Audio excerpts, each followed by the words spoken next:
ಎನರ್ಜಿಗಳಿದೆ ಆಯ್ತಾ. ಇದನ್ನ ಯಾರೇ ಇಲ್ಲ ಅಂದ್ರೂ ನಾನು ಕೇಳಲ್ಲ, ಇದೆ, ಇದು ಎನರ್ಜಿಗಳಿದೆ ಆಯ್ತಾ. ಆ ಶಕ್ತಿಗಳು ಅಂತಕ್ಕಂಥದ್ದು ಇದೆ. ಶಕ್ತಿಗಳು ಇರೋದ್ರಿಂದನೇ ನಾವು ಬದುಕಿದೀವಿ. ಶಕ್ತಿನೇ ಇಲ್ಲ ಅಂದ್ರೆ ನಾವು ಬದುಕಕ್ಕಾಗಲ್ಲ. ಪ್ರೇತ ಹಿಡಿದವರೆಲ್ಲ ಏನು ಮಾಡ್ತಾರೆ ಅಂದರೆ 1 ವರ್ಷ 2 ವರ್ಷ 3 ವರ್ಷ 5 ವರ್ಷ ಒದ್ದಾಡ್ತಾ ಇರ್ತಾರೆ. ಒಂದು ಅಭಿವೃದ್ಧಿ ಇಲ್ಲ, ಅನುಕೂಲ ಇಲ್ಲ, ಆರೋಗ್ಯ ಹಾಳಾಗುತ್ತೆ, ಸರಿಯಾಗಿ ಊಟ ತಿಂಡಿ ಮಾಡಲ್ಲ, ಮೈ ಕೈಯೆಲ್ಲ ಚುಚ್ಚುತ್ತೆ, ಅವ್ರಿಗೆ ಕಾಲು ಎಳ್ದಂಗೆ ಆಗುತ್ತೆ, ರಾತ್ರಿ ನಿದ್ದೆ ಇರೋದಿಲ್ಲ ಆಯಿತಾ. ಈ ಥರ ಏನು ಇಲ್ಲ ಅಂದಾಗ ಅವ್ರದ್ದು ಎಲ್ಲ ಪೂರ್ತಿ ಕುಂಠಿತವಾಗಿಬಿಡುತ್ತೆ. ಈ ಥರ ಇದ್ದಾಗ ಅವರಿಗೆ ಇದಕ್ಕೆ ಒಂದು ಸೊಲ್ಯೂಷನ್ ಇದೆ.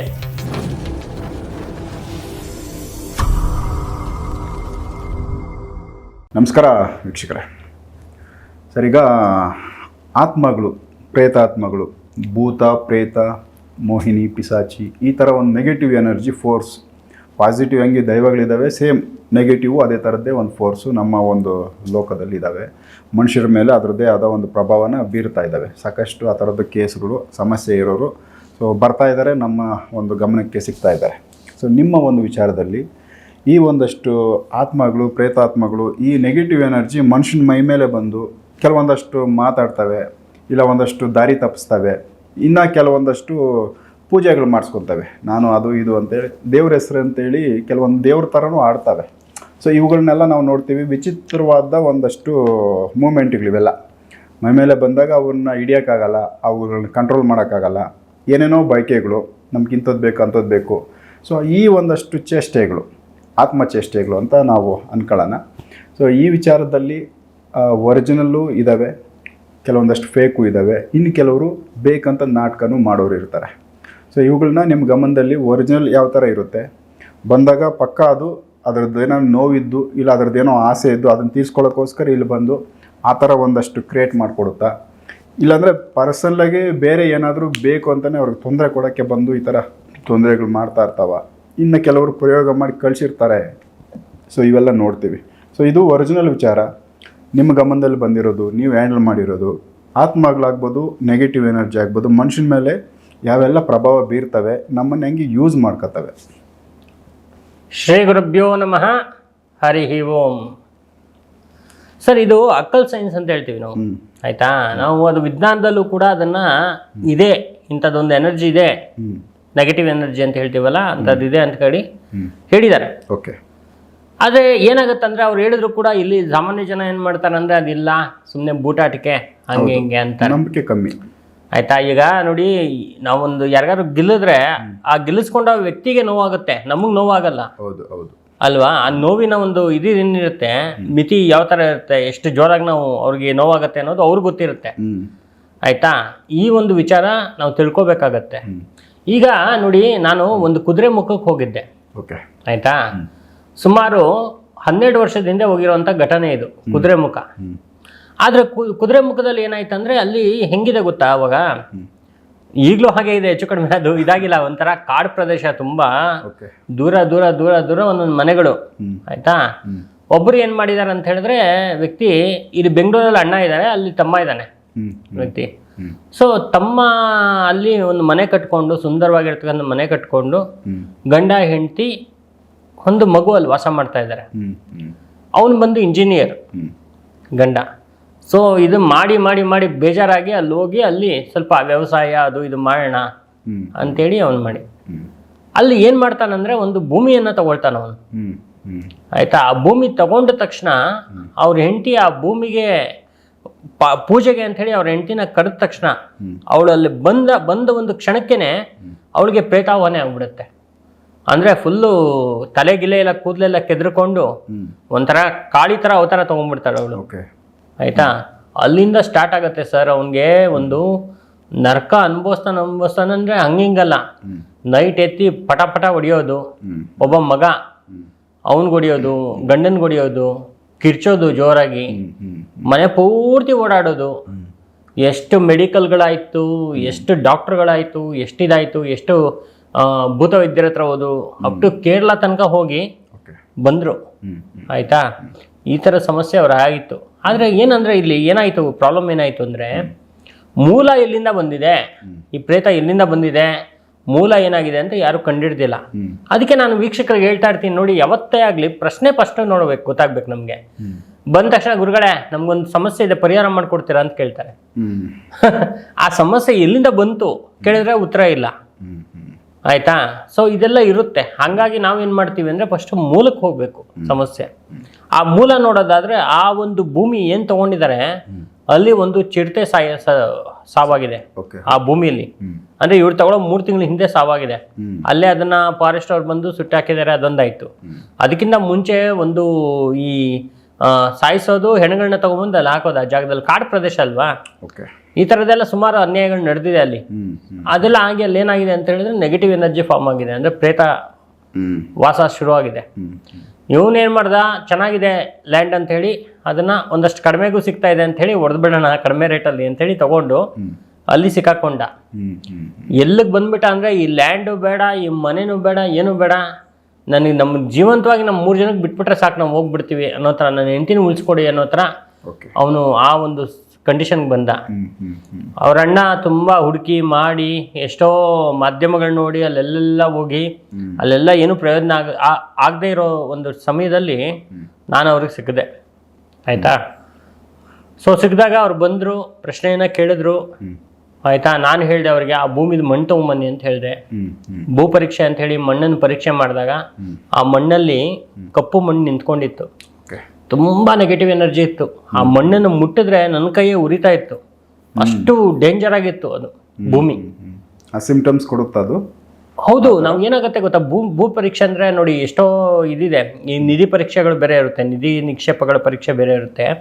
ಈ ತರ ಎನರ್ಜಿ ಪರೀಕ್ಷೆಗಳನ್ನ ಮಾಡ್ಕೋಬೇಕಾಗುತ್ತೆ. ಯಾರು ಒಬ್ರು ಜಾಗ ತಗೊಂಡ್ರು ಅಂದ್ರೆ ಭೂ ಪರೀಕ್ಷೆ ಏನೋ ಡೌಟ್ ಇದ್ದಾಗ ಭೂ ಪರೀಕ್ಷೆ ಮಾಡೋದು ತುಂಬಾ ಇಂಪಾರ್ಟೆಂಟ್. ಆ ಭೂ ಪರೀಕ್ಷೆ ಮಾಡಿಸ್ಬೇಕಾದ್ರೆ ಏನ್ ಮಾಡ್ಬೇಕಂದ್ರೆ ಅದರಲ್ಲಿ ಕೆಲವು ಗಿಡಮೂಲಿಕೆಗಳಿದೆ, ಅದನ್ನ ಅದ್ರ ಜೊತೆಗೆ ಮಿಕ್ಸ್ ಮಾಡಿ ಒಂದಷ್ಟು ದೇವ್ರ ಪ್ರಸಾದವನ್ನ ಹಾಕಿ ಅದನ್ನ ಚೆನ್ನಾಗಿ ಕಲಸಿ ಹಾಲ್ನಲ್ಲಿ, ನಂತರ ನೀರಲ್ಲಿ ತೊಳಿತಾ ಬರ್ಬೇಕು. ಅದನ್ನ ನೀರಲ್ಲಿ ತೊಳಿತಾ ಬಂದಾಗ ಸುಮಾರು ಒಂದು 9 ತರದ ನೀರು ಬೇಕಾಗುತ್ತೆ ನಮ್ಗೆ. 9 ತರದ ನೀರು ಅಂದ್ರೆ 9 ಸ್ಥಳದ ನೀರು ಬೇಕಾಗುತ್ತೆ. ಆ 9 ಸ್ಥಳದ ನೀರಿಂದ ಅದನ್ನ ತೊಳಿಬೇಕು. ತೊಳೆದಾಗ ಕೊನೆಗೆ ರಿಸಲ್ಟ್ ನಿಂತ್ಕೊಳ್ಳುತ್ತೆ. ಆ ರಿಸಲ್ಟ್ ಅಲ್ಲಿ ನಮ್ಗೆ ಗೊತ್ತಾಗುತ್ತೆ ಎಷ್ಟಿದೆ ಅಲ್ಲಿ ಎನರ್ಜಿ ಅಂತ. ಸರ್ ಅದು ಹೆಂಗಿತ್ತು ಮಣ್ಣು ಅಂದ್ರೆ ಸುಟ್ಟು ಬೂದಿ ಹೆಂಗಿರುತ್ತೆ ಆ ತರ ನೈಸು, ಹಿಂಗ್ ಮುಟ್ಟಕ್ಕೆ ಆಗಲ್ಲ, ಹಿಂಗ್ ಸುಮ್ನೆ ಮುಟ್ಬಿಟ್ರೆ ಉರಿಯುತ್ತೆ ಕೈ, ಅಷ್ಟು ಡೇಂಜರ್ ಆಗಿತ್ತ ಮಣ್ಣು. ನಾನು ಹೇಳಿದೆ ಇಲ್ಲಿಂದ ಬಂದಿದೆ, ಇದು ಸಾಮಾನ್ಯವಾದಲ್ಲ ಅಂತ ಹೇಳಿ ಅದೇ ಜಾಗಕ್ಕೆ ನಾನು ಹೋಗಿ ಅವತ್ತಿನ ದಿವಸ ಅದನ್ನ ನೆಗೆಟಿವ್ನ ರಿಮೂವ್ ಮಾಡುವಂಥದ್ದು, ಅಂದ್ರೆ ಪ್ರೇತ ಬಂಧನ ಅಂತ ಹೇಳಿ ಕರಿತೀವಿ ನಾವು. ಆ ಥರ ಬಂಧನ ಮಾಡುವಂತಹ ಒಂದು ಪ್ರಯೋಗವನ್ನು ಮಾಡಿಸಿ ಅಲ್ಲಿ ಮಾಡಿಸಿ ಅಲ್ಲಿ ಕರ್ಕೊಂಡು ಹೋಗಿ ಅದನ್ನೆಲ್ಲ ಕ್ಲಿಯರ್ ಮಾಡಿ, ಆಯ್ತಾ, ಅದನ್ನ ಅಲ್ಲಿಗೆ ಬಿಟ್ಬಿಡಿ ನೀವು, ಇನ್ನು ಬೇಡ, ಇದ್ರ ಬೇಡ ಅಂತೇಳಿ, ಇದ್ರ ಸವಸ ಬೇಡ ಅಂತೇಳಿ ಅಲ್ಲಿಗೆ ನಿಲ್ಲಿಸಿ ಅವ್ರು ಮತ್ತೆ ಬೇರೆ ಕಡೆ ಶಿಫ್ಟ್ ಆದ್ರು. ಮತ್ತೆ ಅವ್ರ ಭಯ ಅನ್ನೋದು ಇದ್ದೇ ಇರುತ್ತಲ್ಲ, ಈಗ ನಾವು ಕ್ಲಿಯರ್ ಮಾಡಿದೀವಿ ಅಂದ ತಕ್ಷಣ ಅವ್ರು ಇರೋಕ್ಕಾಗಲ್ಲ, ಬೇರೆ ಕಡೆ ಶಿಫ್ಟ್ ಆದ್ರು. ಈ ಥರ ಬಹಳಷ್ಟು ಏನಾಗುತ್ತೆ ಅಂತ ಹೇಳಿದ್ರೆ ಭೂಮಿಯಿಂದ ಬರುವಂಥ ಪ್ರೇತಗಳು ಇರುತ್ತೆ. ಭೂಮಿ ಒಳಗಡೆ ಬಹಳಷ್ಟು ಪಾಸಿಟಿವ್ ಎನರ್ಜಿಗಳಿದೆ, ಹಾಗೆ ನೆಗೆಟಿವ್ ಎನರ್ಜಿಗಳು ಇದೆ. ಹಾಗಾಗಿ ನಾವು ತಗೊಳ್ಳೋಂಥ ಜಾಗಗಳಾಗಲಿ ಒಂದ್ಸಲ ಪರೀಕ್ಷೆ ಮಾಡ್ಕೋಬೇಕಾಗುತ್ತೆ. ಒಂದು. ಎರಡನೇದು, ಈ ಆತ್ಮಗಳ ವಿಚಾರ ಅಂತ ಹೇಳಿ ಬಂದಾಗ ಏನಾಗುತ್ತೆ ಅಂದರೆ ಕೆಲವು ಪ್ರೇತಾತ್ಮಗಳು ಐಡೆಂಟಿಟಿ ಇರಲ್ಲ. ಈಗ ನಾವು ಸುಮ್ಮನೆ ರೋಡಲ್ಲಿ ಹೋಗ್ತಾ ಇರ್ತೀವಿ, ಎಲ್ಲೋ ಒಂದು ಮರನೋ ಒಂದು ಇದೋ ಏನೋ ಒಂದು ಇರುತ್ತೆ, ಅಲ್ಲಿ ಹೋಗ್ತಾ ಇರ್ಬೇಕು, ನಾವು ಕರೆಕ್ಟಾಗಿ ಹೋಗ್ತಾ ಇರ್ತೀವಿ, ಆರಾಮಾಗಿರ್ತೀವಿ, ತಿಂಡಿ ಗಿಂಡಿ ತಿನ್ಕೊಂಡು ಆರೋಗ್ಯವಾಗಿರ್ತೀವಿ, ಸಡನ್ ಆಗಿ ಬಿದ್ದುಬಿಡ್ತೀವಿ. ಅಲ್ಲಿ ಬಿದ್ದ ಮೇಲೆ ನೆಕ್ಸ್ಟ್ ಅಲ್ಲಿಂದ ನಮ್ದು ಒಂದು ಪ್ರವರ್ತನೆ ಎಲ್ಲ ಚೇಂಜ್ ಆಗುತ್ತೆ, ಎಲ್ಲ ಇದಾಗತ್ತೆ. ಆ ಥರದ್ದೊಂದು ಕಾನ್ಸೆಪ್ಟ್ ಇದೆ. ಅದು ಪ್ರೇತಗಳ ಒಂದು ಇದು ರಾಹು ಹೊಡೆದಿರೋದು ಅಂತ ಹೇಳ್ತಾರೆ. ಅದು ಪ್ರೇತಗಳು ಹಿಡ್ಕೊಂಡ್ಬಿಡುತ್ತೆ ಅದನ್ನ, ಆ ಶಕ್ತಿ ಎನರ್ಜಿನ ಇಟ್ಕೊಂಡು ಅವ್ರದನ್ನ ಅದು ಆಟ ಆಡ್ಸತ್ತೆ. ಇವ್ರದ್ದೇನು ನಡೆಯಲ್ಲ ಅಲ್ಲಿ, ಇವರ ಒಂದು ಶಕ್ತಿ ಏನು ನಡೆಯಲ್ಲ, ಆತ್ಮಗಳ ಶಕ್ತಿ ನಡೆಯುತ್ತೆ ಅಲ್ಲಿ. ಈ ತರ ಇರುತ್ತೆ. ಮತ್ತೆ ಕೆಲವು ಟೈಮಲ್ಲಿ ಏನಾಗುತ್ತಂದ್ರೆ ಈ ದುಷ್ಟಶಕ್ತಿಗಳು, ಅಂದ್ರೆ ಇವಾಗ ನಾನು ಹೇಳ್ದಂಗೆ ಪ್ರೇತ, ಭೂತ, ಪಿಶಾಚಿ, ಮೋಹಿನಿ, ಈ ತರ ಎಲ್ಲ ಹೆಸರುಗಳನ್ನ ನಾವು ಕೊಡ್ತೀವಿ. ಅದನ್ನ ನಾವು ದುಷ್ಟಶಕ್ತಿ ಅಂತ ಹೇಳಿ ಕರಿತೀವಿ.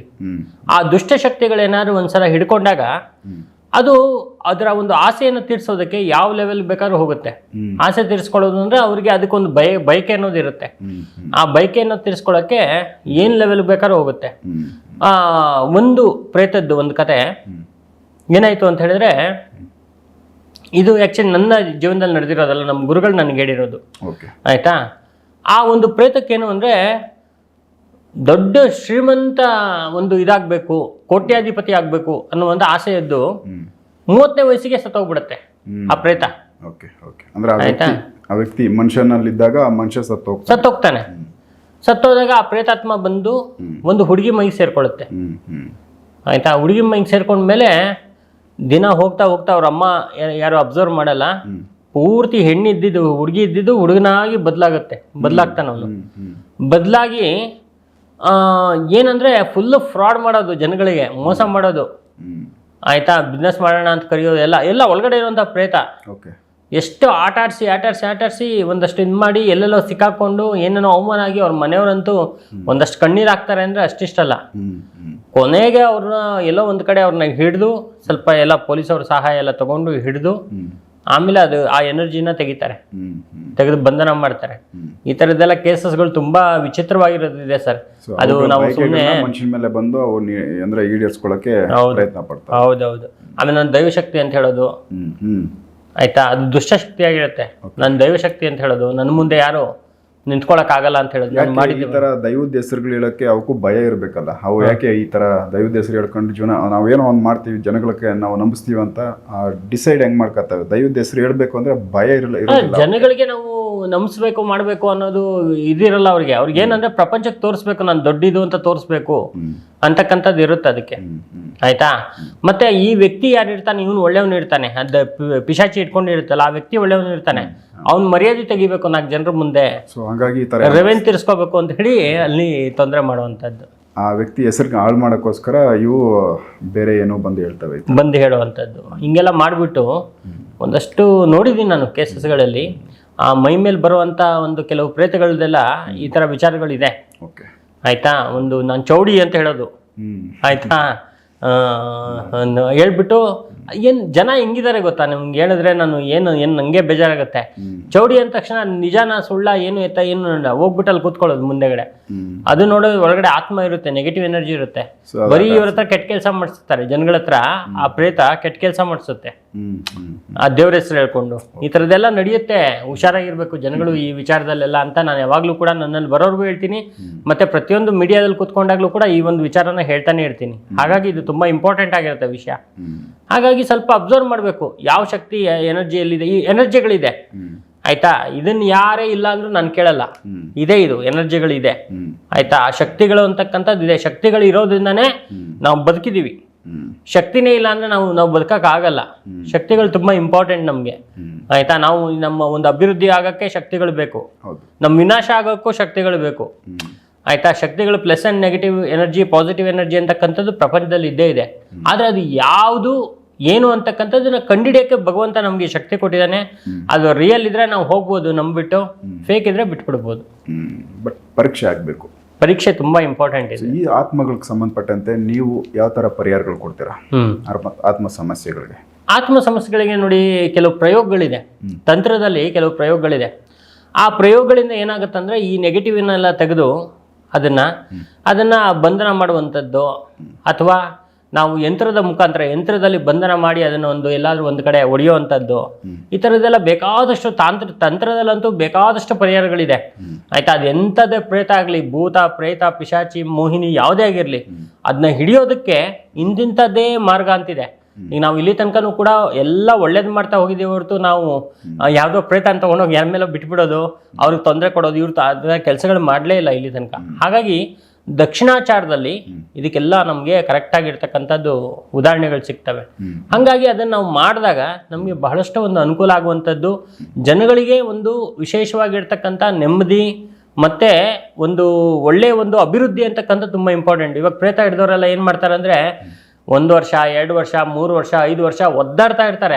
ಒಂದು ಅಭಿವೃದ್ಧಿ ಇಲ್ಲ, ಅನುಕೂಲ ಇಲ್ಲ, ಆರೋಗ್ಯ ಹಾಳಾಗುತ್ತೆ, ಸರಿಯಾಗಿ ಊಟ ತಿಂಡಿ ಮಾಡಲ್ಲ, ಮೈ ಕೈ ಎಲ್ಲ ಚುಚ್ಚುತ್ತೆ, ಅವ್ರಿಗೆ ಕಾಲು ಎಳ್ದಂಗೆ ಆಗುತ್ತೆ, ರಾತ್ರಿ ನಿದ್ದೆ ಇರೋದಿಲ್ಲ.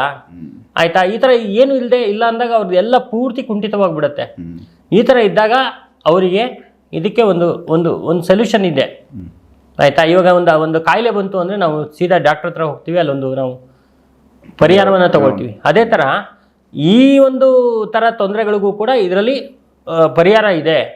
ಯಾಕಂದರೆ ಆ ಸಮಸ್ಯೆಗಳ ಅದರಿಂದನೇ ನಾವು ಕ್ಲಿಯರ್ ಮಾಡಬೇಕು.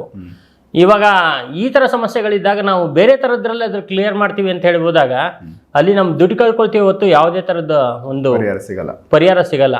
ಒಬ್ಬ ವ್ಯಕ್ತಿ ಏನು ಮಾಡ್ತಾನೆ, ಮೊನ್ನೆ ನನ್ನ ಹತ್ರ ಬಂದಿದ್ದ ಅವನು, ಇನ್ನೂ ಒಂದು ಕೇಸ್ ತಗೊಂಡಿಲ್ಲ ನಾನು, ಆಯ್ತಾ. ಅವನದೇನಾಗಿದೆ ಪ್ರಾಬ್ಲಮ್ ಅಂದರೆ ಅವನಿಗೆ ಕಾಲು ಚುಚ್ಚುತ್ತೆ ಅಂತ ಹೇಳ್ಬಿಟ್ಟು ಒಂದು ಡಾಕ್ಟರ್ ಹತ್ರ ಹೋಗಿದ್ದಾನೆ. ಒಂದು ಸಣ್ಣ ಆಪ್ರೇಷನ್ ಮಾಡ್ಬಿಡೋಣಪ್ಪ, ಸರ್ಜರಿ ಮಾಡೋಣ ಅಂತ ದುಡ್ಡಿದೆ ಇವನ ಹತ್ರ. ಸರ್ಜರಿ ಮಾಡಿದ್ದಾರೆ. ಸರ್ಜರಿ ಮಾಡಿದಾಗ ಏನಾಗಿದೆ, ಅವನಿಗೆ ಅದು ಹೋಗಿಲ್ಲ, ನೋವು ಹೋಗಿಲ್ಲ, ಇನ್ನು ಸ್ವಲ್ಪ ಜಾಸ್ತಿನೇ ಆಯಿತು. ಇನ್ನೊಂದು ಡಾಕ್ಟರ್ ಹತ್ರ ಹೋದ. ಸ್ವಾಮಿ ಈ ಥರ ಆಗಿದೆ. ಎಲ್ಲಪ್ಪ ನಿನ್ಗೇನು ಇಲ್ವೇ ಇಲ್ಲ, ನಿನಗೆ ಯಾಕೆ ಸರ್ಜರಿ ಮಾಡಿದ್ರು ಡಾಕ್ಟ್ರು ಅಂತ ಅವನು. ಆಯ್ತಾ, ಹೋಗ್ಲಿ ಆಯಿತು, ಈ ಟ್ಯಾಬ್ಲೆಟ್ಸ್ ತಿನ್ನು. ಆ ಟ್ಯಾಬ್ಲೆಟ್ಸ್ ತಿನ್ನು ಮತ್ತೆ ಇವನಿಗೆ ಸೈಡ್ ಎಫೆಕ್ಟ್ ಆಗೋಯ್ತು, ಮತ್ತೆ ಇನ್ನೂ ಜಾಸ್ತಿ ಆಗೋಯ್ತು ಸಮಸ್ಯೆ. ಹಿಂಗೆ ಆಗ್ತಾ ಆಗ್ತಾ ಆಗ್ತಾ ಆಗ್ತಾ ಅವನಿಗೆ ಹೆಂಗಂದ್ರೆ ನಿಂತ್ಕೊಳ್ಳೋಕ್ಕಾಗಲ್ಲ, ಅವನ ಕೈಲಿ ನಿಂತ್ಕೊಳ್ಳೋಕ್ಕಾಗಲ್ಲ. ರಾತ್ರಿ ಎಲ್ಲ ಮೈ ಕೈ ಎಲ್ಲ ಚುಚ್ಚೋದಂತೆ, ತೊಂದರೆ ಆಗಿದೆ ಅಂತೆ. ಹೋಗಿ ಎಷ್ಟೋ ಜನ ಸೈಕಾಟ್ರಿಸ್ಟ್ ಹತ್ರ ಹೋಗಿದ್ದಾನೆ, ಆಯ್ತಾ. ನಮ್ಮ ನಿಮಾನ್ಸ್ಗಳಲ್ಲಿ ಎಲ್ಲ ಕಡೆ ತೋರಿಸಿದ್ದಾರೆ. ಏನೇ ಮಾಡಿದ್ರು ಕೂಡ ಅವನಿಗೆ ಸಮಸ್ಯೆ ಅನ್ನೋದೇ ಬಗೆಹರಿತಾ ಇಲ್ಲ. 6 ತಿಂಗಳು ನಿಮಾನ್ಸಲ್ಲೇ ಇದ್ದಾನೆ ಅವನು, ಆಯ್ತಾ.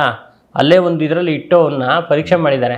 ಆದರೆ ಕೊನೆಗೆ ರಿಸಲ್ಟ್ ಏನು ಅಂದರೆ ಏನೂ ಇಲ್ವಲ್ಲ, ಅವನಿಗೆ ಏನೋ ಸಮಸ್ಯೆ ಇಲ್ವಲ್ಲ, ಅದೇನೋ ನಮ್ಗೆ ಗೊತ್ತಿಲ್ಲಪ್ಪ, ದೇವ್ರು ಇದ್ದೇನಾದ್ರು ಇರ್ಬೋದು, ದೇವ್ರ ಹತ್ರ ಕೇಳಬೇಕು. ಲಾಸ್ಟ್ಗೆ ಹಂಗೆ ಅಲ್ವಾ ಇಡೋದು, ಏನೂ ಇಲ್ಲ ಅಂದಾಗ ದೇವ್ರ ಮೊರೆ ಹೋಗ್ತೀವಿ ನಾವು.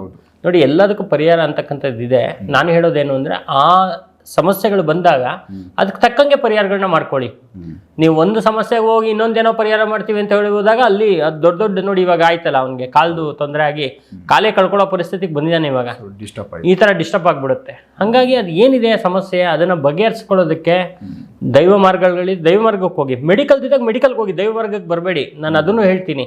ಯಾಕಂದರೆ ಇವಾಗ ಯಾರಿಗಾದ್ರೂ ಈ ಥರ ನೋಡಿ, ನಮ್ಮ ಸ್ಟೂಡೆಂಟಿಗೆ ಒಬ್ಬರಿಗೆ ಸ್ವಲ್ಪ ಎಫೆಕ್ಟ್ ಆಗಿಬಿಟ್ಟಿತ್ತು, ಒಂದು ಶುಗರಿಂದ ಒಂಚೂರು ಎಫೆಕ್ಟ್ ಆಗಿತ್ತು. ನಾನು ಹೇಳಿದೆ, ಇದು ಮೆಡಿಕಲ್ದೇ ಇದು, ಆಯಿತಾ. ಇದೆಲ್ಲ ನೀವು ಭ್ರಮೇಲಿ ಇರಬೇಡಿ, ಸೀದಾ ಮೆಡಿಕಲ್ಗೆ ಹೋಗಿ ಡಾಕ್ಟರ್ ಹತ್ರ ಹೋಗಿ ಅಂತ ಹೇಳ್ಬಿಟ್ಟು ಕಳಿಸ್ತೇನೆ ನಾನು, ಆಯಿತಾ. ನಮ್ಮ ಹತ್ರ ಅಲ್ಲ ಅಂದಾಗ ನಾವು ಸುಮ್ಮನೆ ಅವ್ರ ಹತ್ರ ದುಡ್ಡು ಕಿತ್ಕೊಂಡು ಏನೋ ಒಂದು ಮಾಡ್ತೀವಿ ಅಂತೇಳಿ ಹಂಗೆಲ್ಲ ಮಾಡಬಾರ್ದು. ಈ ತಾಂತ್ರಿಕ ತೊಂದರೆಗಳಿದ್ದಾಗ ತಾಂತ್ರಿಕವಾಗೇ ಮಾಡ್ಕೋಬೇಕು, ದೈವಿಕ ಇದ್ದಾಗ ದೈವಿಕವಾಗೇ ಮಾಡ್ಕೋಬೇಕು, ವಿಜ್ಞಾನಕ್ಕಿದ್ದಾಗ ವೈಜ್ಞಾನಿಕವಾಗೇ ಮಾಡ್ಕೋಬೇಕು. ಈ ಥರದ್ದೆಲ್ಲ ನಾವು ನೋಡಿಕೊಂಡು ನಾವು ಒಂದಷ್ಟು ಜ್ಞಾನವನ್ನು ಬೆಳೆಸ್ಕೊಂಡು, ನಾವು ಯಾವಾಗ ಜ್ಞಾನ ಬೆಳೆಯುತ್ತೆ ಅಂದರೆ, ನಾವು ಯಾವಾಗಲೂ ನಾವು ಸ್ಪಿರಿಚುವಲ್ ಆಗಿದ್ದಾಗ, ಅಂದರೆ ನಾವು ಒಂದಷ್ಟು ಮನೆ ದೇವ್ರನ್ನ ಪೂಜೆ ಮಾಡ್ಕೊಳ್ಳೋದಂಥದ್ದು, ಗುರುಗಳ ಪ್ರಾರ್ಥನೆ ಮಾಡ್ಕೊಳ್ಳುವಂಥದ್ದು, ಗುರುಭಕ್ತಿ ಇರುವಂಥದ್ದು, ಇಂಥದ್ದೆಲ್ಲ ಇದ್ದಾಗ, ಮತ್ತು ನಮಗೆ ಇರುವಂಥ ದೋಷ ಶಾಪಗಳನ್ನೆಲ್ಲ ತೆಗೆಸಿ ನಾವು ಶುದ್ಧರಾಗಿದ್ದಾಗ ನಮಗೆ ಏನಾಗುತ್ತೆ ಅಂದರೆ ಅಲ್ಲಿ ಮೋಸ ಆಗಲ್ಲ, ಚೆನ್ನಾಗಿ ಅನುಕೂಲ ಆಗುತ್ತೆ. ಹಾಗಾಗಿ ನಾನು ಜನಗಳಿಗೆ ಹೇಳೋದೇನು ಅಂತ ಹೇಳಿದ್ರೆ, ವಿಶೇಷವಾಗಿ ಈ ಥರದ್ದು ಒಂದು ಸಬ್ಜೆಕ್ಟ್ ಕೂಡ ಇದ್ದಾಗ ನೀವು ಸುಮ್ಮನೆ ಸೈಲೆಂಟಾಗಿದ್ದು ನೋವನ್ನು ಅನುಭವಿಸ್ಬೇಡಿ, ಪರಿಹಾರವನ್ನು ಮಾಡಿಸ್ಕೊಳ್ಳಿ ಅಂಥೇಳಿ ನಾನು ಹೇಳ್ತೀನಿ. ಸೂಪರ್. ಸೊ ವೀಕ್ಷಕರೇ, ಯಾಕಂದರೆ ಇದು ಆತ್ಮಗಳು ಸಂಬಂಧಪಟ್ಟಂತೆ, ಆತ್ಮಚೇಷ್ಟೆಗಳು, ಆತ್ಮಗಳು ಬಂದು ಮನುಷ್ಯನ ಮೇಲೆ ಯಾವೆಲ್ಲ ಪ್ರಭಾವಗಳು ಬೀರ್ತವೆ, ಅವುಗಳ ಬಯಕೆಗಳನ್ನ ಈಡೇರಿಸ್ಕೊಳ್ಳೋಕ್ಕೋಸ್ಕರ ಮನುಷ್ಯರನ್ನ ಯಾವ ರೀತಿ ಯೂಸ್ ಮಾಡ್ಕೋತವೆ, ಬಳಸ್ಕೋತವೆ. ಸೊ ಇವೆಲ್ಲ ನೋಡಿರ್ತೀವಿ. ಸಾಕಷ್ಟು ಕುಟುಂಬಗಳಲ್ಲಿ ಈ ಆತ್ಮ ಸಮಸ್ಯೆ ಅನುಭವಿಸ್ತಾ ಬಂದಿದ್ದಾರೆ, ಸಾಕಷ್ಟು ಜೀವನಗಳನ್ನೇ ಹಾಳು ಮಾಡ್ಕೊಂಡಿದ್ದಾರೆ. ಸೊ ಇವೆಲ್ಲ ತುಂಬ ಡೇಂಜರ್ ಇರುತ್ತೆ. ಈ ಥರದ ಆತ್ಮ ಸಮಸ್ಯೆ ಇತ್ತಂದರೆ ಅದಕ್ಕೆ ಸರಿಯಾದ ರೀತಿಯಲ್ಲಿ ಯಾರಾದರೂ ಒಳ್ಳೆ ಒಬ್ಬ ಭೂತ ವೈದ್ಯನೋ ಇಲ್ಲ ಇವುಗಳನ್ನ ಪರಿಹಾರ ಮಾಡೋರ ಹತ್ರ ಹೋಗಿ ಅವುಗಳನ್ನ ಒಂದು ಪರಿಹಾರ ಮಾಡಿಕೊಂಡು ಮತ್ತೆ ವಾಪಸ್ಸು ನಾರ್ಮಲ್ ಜೀವನಕ್ಕೆ ಬರೋದು ತುಂಬ ಉತ್ತಮ. ಇಲ್ಲ ಅಂದರೆ ಅವ್ರ ಜೊತೆಯಲ್ಲಿ ಇಡೀ ಅವ್ರದ್ದು ಜೀವನ ಹಾಳಾಗುತ್ತೆ, ಅವ್ರ ಫ್ಯಾಮಿಲಿ ಕೂಡ ಡಿಸ್ಟರ್ಬ್ ಆಗುತ್ತೆ. ಇವೆಲ್ಲ ತುಂಬ ದಿವಸದವರೆಗೂ ಅವುಗಳನ್ನ ಇಟ್ಕೊಂಡು ಹೋಗಬಾರ್ದು. ಮೆಡಿಕಲ್ ಇದ್ದಾಗ ಮೆಡಿಕಲ್ಲು, ಅದು ಬಿಟ್ಟರೆ ಇದು ಯಾವುದೋ ಸಮಸ್ಯೆ ಐತೆ ಅಂತ ಕಾಣಿಸ್ತು ಅಂದರೆ ಇಮ್ಮಿಡಿಯೇಟ್ ಅವುಗಳನ್ನ ಪರಿಹಾರ ಮಾಡ್ಕೊಂಡ್ರೆ ಒಳ್ಳೆಯದು. ಸೊ ಇದ್ರ ಬಗ್ಗೆ ಒಂದು ವಿಡಿಯೋ ಈ ವಿಚಾರ. ನೆಕ್ಸ್ಟು ಸಂತೋಷ್ ಭಟ್ರ ಜೊತೆ ಮತ್ತಷ್ಟು ಬೇರೆ ವಿಚಾರಗಳು ಮಾತಾಡ್ತಾ ಹೋಗ್ತೀನಿ, ಎಪಿಸೋಡ್ ನೋಡ್ತಾ ಹೋಗಿ. ನಮಸ್ಕಾರ.